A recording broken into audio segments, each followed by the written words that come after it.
Hello বন্ধুরা, আজকে তোমাদের জন্য নিয়ে এসেছি একটা নতুন ভিডিও।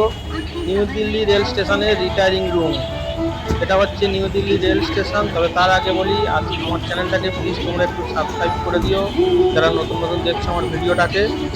আর সবার পাশে তার আগে পাশে থাকা বেল আইকনটা প্রেস করে দিও, যাতে নতুন নতুন ভিডিওর নোটিফিকেশান তোমাদের কাছে চলে আসে। ঠিক আছে, চলো শুরু করছি। এটা হচ্ছে নিউ দিল্লি স্টেশনের বাইরের ছবি, ভিডিও। সামনে দেখো অটো, ট্যাক্সি সব কিছু পেয়ে যাবে, টিকিট কাউন্টার সব কিছু আছে।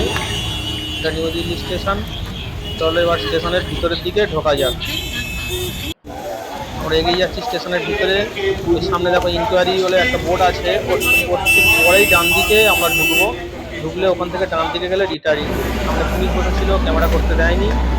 আমরা উঠে যাচ্ছি সিঁড়ি দিয়ে, ডান দিকে সিঁড়ি দিয়ে দোতলার উপরে। একটুখানি উঠে যাওয়ার পরেই দেখবে এইরকম লেখা আছে ভোজনালয় বলে, ইংরেজিতে, হিন্দিতে সরি। এটা উল্টে গিয়ে এই বাঁদিকে দেখো লেখা আছে রেলওয়ে রিটায়ারিং রুম। এর পাশে একজন কাকাবাবু আছে, ওনার কাছে সব কিছু দেখিয়ে, কাগজপত্র দেখিয়ে আমরা এন্ট্রি করলাম। আমাদের রুম নাম্বার ছিল 117। ধীরে ধীরে রুমের দিকে এগিয়ে যাচ্ছি। আর কীভাবে রিটায়ারিং রুম বুক করতে হয় সেটা আইআরসিটিসি যাদের অ্যাকাউন্ট আছে, ওই অ্যাকাউন্ট থেকে গিয়ে নিচে আমি ডিসক্রিপশন বক্সে লিঙ্কটা দিয়ে দেবো। ওই লিঙ্কে গিয়ে যাদের আইআরসিটিসি অ্যাকাউন্ট আছে তারাই একমাত্র রিটায়ারিং রুম বুক করতে পারবে। আর কনফার্ম হচ্ছে টিকিটের পিএনআর নাম্বার লাগবে, আরএসি বা ওয়েটিং লিস্ট হলে হবে না। তা সেটা একটা নতুন ভিডিও দেখিয়ে দেবো। আমাদের রুমের সামনে আমরা এসে গেছি। এই হচ্ছে আমাদের রুম নাম্বার 117। চলো রুমের ভিতরে যাওয়া যাক। এটা হচ্ছে new Delhi retiring room, Paharganj side. দুদিকে রিটায়ারিং রুম আছে, একটা পাহাড়গঞ্জ সাইড আর একটা আছে আজমির গেট সাইড। এগুলো কুলার আছে, কিন্তু কুলারটা চলছে না। এই দেখো রুম, যথেষ্ট বড় বিছানা, 3 জন অনায়াসে শুতে পারবে।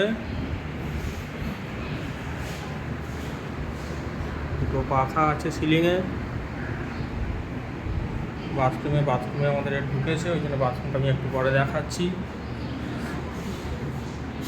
লাইট আছে এখানে। ওইখানে হচ্ছে কুলার আছে, তবে কুলারটার অবস্থা খুবই খারাপ। এই দেখো, ইলেকট্রিক দিয়েছিলাম কিন্তু ঘুরছে না, টানা খুব আস্তে আস্তেই ঘুরছে।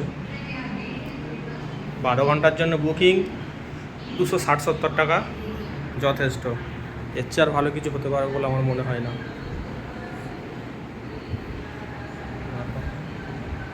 এই গেট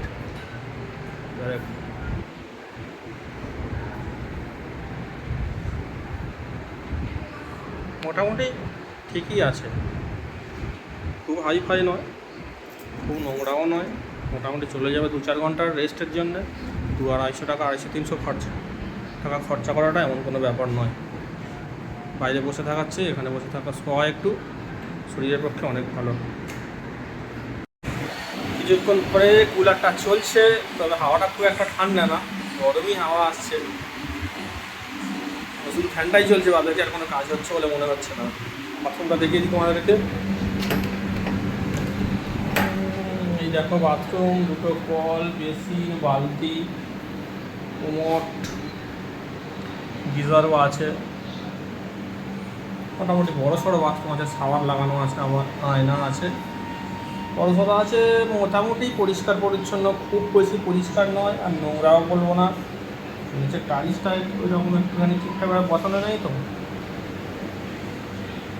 চলে যাবে একটু একটু সময়ের জন্য চলে যাবে।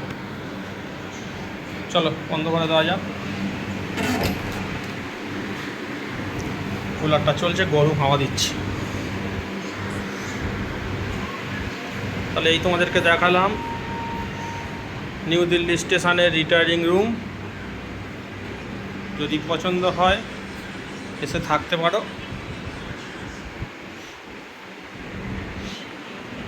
আর আমার চ্যানেলটাকে প্লিজ সাবস্ক্রাইব করে দিও। সবাই সুস্থ থেকো, সবাই ভালো থেকো।